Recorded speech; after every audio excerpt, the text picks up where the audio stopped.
I'd like to refer to myself as a daredevil. I realized, of course, it's not personal. My Lord said a lot of things about me. A lot of people say a lot of things about me. Then she also dug deep into the marriage, said stuff about my wife. Do you not feel that that's just attention seeking? I mean, you're a big name to start a war with. So sometimes why don't you just ignore it? I think I had started with her. Do you think? Yeah, at the podcast, I made a reference. I think I said my wife is not like my Lord. But I think she didn't like that. But is my wife like my Lord? My wife is not my Lord. That's what I was trying to say. But then she didn't like it. I tried to apologize, but then they kept going on and on and on. So for me, having to step in and start attacking Nana Malot, it's because I've been watching Malot, especially when I was MIA. And I realized that a lot of people are actually afraid of her now. No one wants to start with Malot. People are afraid of her. It's not a war that's worth it. Which war is worth it then? Amang.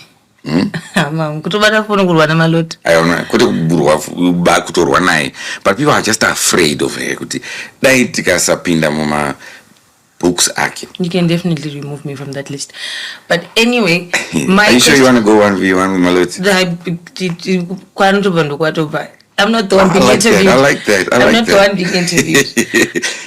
My question after this is, don't you feel that other people just start with you because you are something to ride on? I mean, because you're so responsive. Don't you think you should stop being that responsive? Mileage. But the thing is, I'm not a pastor. I'm not a pastor. I am not supposed to be expected to be doing things that pastors and engineers and doctors are doing. This is the media. This is the entertainment industry. This is what we do.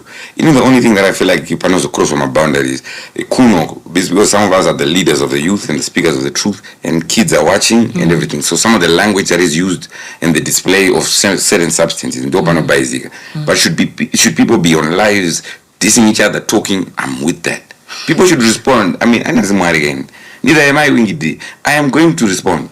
Those no kids. I'm not shading Wingy or anything like that. No, I get that. Back in the day, Wingy used to do that a lot. I don't respond. That's what's ironic.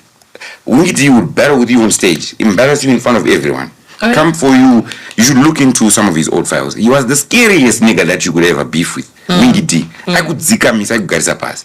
So you find me taking the same notes from Wingy D that he was using like 15 years ago. And then I take those notes. Just nama camera. But talk about language. He's used some of the most profane language more than I have. Yeah. You know what I'm talking about? In music, in entertainment, for entertainment, it's just like acting a movie. It doesn't mean good you are a serial killer. You know what I'm talking about? But when I'm Zimbabwe, I don't know why we think or you think we're in the government. We're in no government. This is entertainment. You're supposed to laugh. You're supposed to laugh, not meditate, pray, and preach. This is not that. I want to pick your brain on something. Who would you name as two of the best female rappers in Zimbabwe? There ain't no female rappers in Zimbabwe. I gotta break it to you like that. There ain't no female rappers in Zimbabwe. There's the likes of Kiki. There's the likes of who? Kiki Christabel. She raps. I can't. I didn't want any names to be in there. No, we don't want any bad names. You said there are no rappers, so I'm just saying giving you names. Them VC. Okay. You don't think they're doing well enough? They're trying. Whatever. Okay, internationally, who do you think is the best female rapper? Internationally, who's the best female rapper?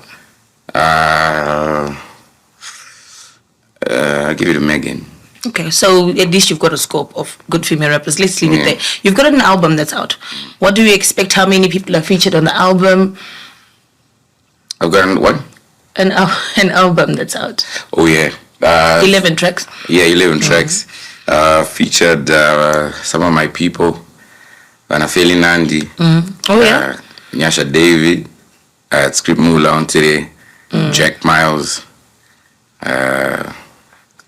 And the other guy. Why do you sound hesitant to mention the people that are featured on your album? Because I don't really remember who else was on the album. I'm trying to remember. And yet you were shouting at me for not even knowing one song on the album. Okay, moving right along. Do you have an artist that you would wish to collaborate with in Zimbabwe? Well, who knows what? Or you can say it also. Yeah. It was that. Wingy D. I like that for you. I think people don't really understand Which why I then ended up doing what I was doing. It was heartbreak. It was heartbreak. I was disappointed. I didn't understand the kind of stuff that I was getting into now. Because in Kwandaka, you don't know the kind of happiness that I had meeting that man. I've said it before in the Gatinini. I've introduced my wife to that man as a gift. You know what I'm talking about. And me and Wingy got so close. Even by the time shooters was boxing. So why is that matter something? Because it's not like you're not in connection or you're not in talking. Like I told you when we started this interview, people can beef. Yeah. But the noise makes it hard to come back together. Believe me, to approach but it might actually be bad for them. Their fans might not like it. But this whole time, why are you entertaining him? Are you doing that so that he do that to you again? Yeah. So even if he wants to, he might end up just saying, we can use this platform as a plea to say, I mean, I think we would all, as a nation, would love to hear that sound. I don't think that beat goes that like deep in our eyes. We need to do it so right. If we could get a chance for, because I really do feel like Wingy D is the biggest artist in this country. And overall, I'm not talking about just in music. We're not talking about the music. We're talking about the fans that love him. We're talking about his dressing. We're talking about the live shows. We're talking about his PR. And he's the best. Believe me, he is the best artist in Zimbabwe. And I am the second best artist in Zimbabwe. I was waiting for that. If we were to give you, a chance to speak, maybe not on an interview, but on a platform where you know a lot of people are listening, and you were to speak about yourself with less than a minute, what would you say? I would say that I am Holy 10, the leader of the youth, speaker of the truth, who defends and advocates for the girl child. I'm also a man with weaknesses and flaws that I'm trying to work on. I try my best not to hide my flaws and my weaknesses because I don't want to be a hypocrite. I don't want to be one of those guys that get comfortable behind the closed doors. I want to bring out my weaknesses so that if anyone wants to help me, they can help me. If anyone wants to pray for me, they can pray for me. And that is me. I'm just me.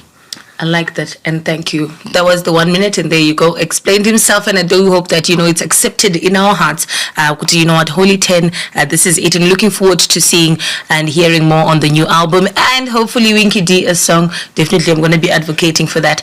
Thank you so much for coming through. Blessings, Erica. Thank you so much for having me. It's been exclusive talking to Holy 10. I do hope that you did pick up a couple of edifying notes from this interview. Until next time, please be good to yourself. My name is Erica Ndoro. Have a good one.